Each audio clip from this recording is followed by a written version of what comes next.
Good afternoon, Year 10. I'll just point this down a little bit. Now, today we're going to do a topic that is cast iron guaranteed to be on your exam pretty much.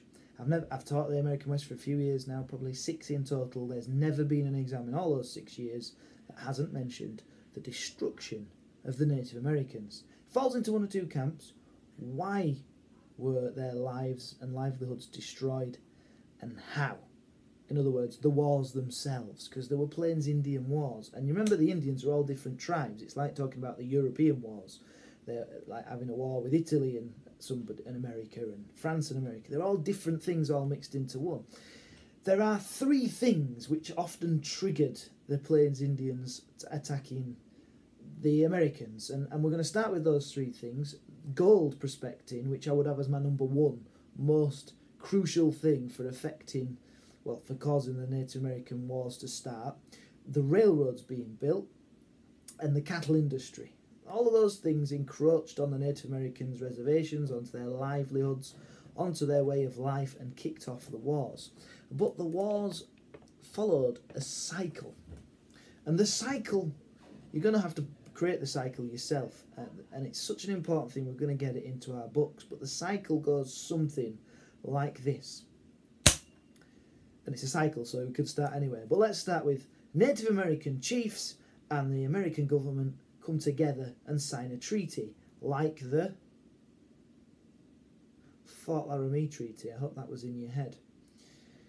But of course we know that the tribal leaders, the chiefs, they're not the boss. So certain members of the tribe might agree and follow their advice, and others might not. But also, the American people either don't know of or don't care about any treaties that have been signed. And so the treaties are broken by buffalo hunters, homesteaders, gold miners, by the Plains Indians themselves, by ranchers, by railroad companies, by various different people. And so the Native Americans eventually will fight back.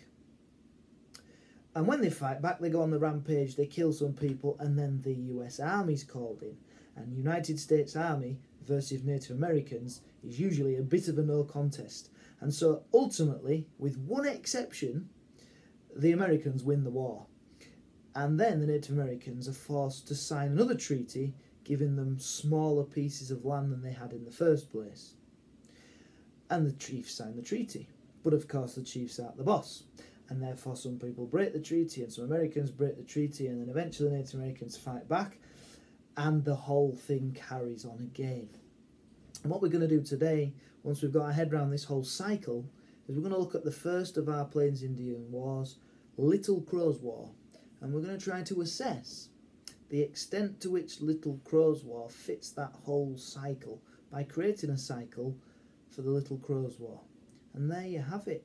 Now, don't wait for me to tell you what to do next in live.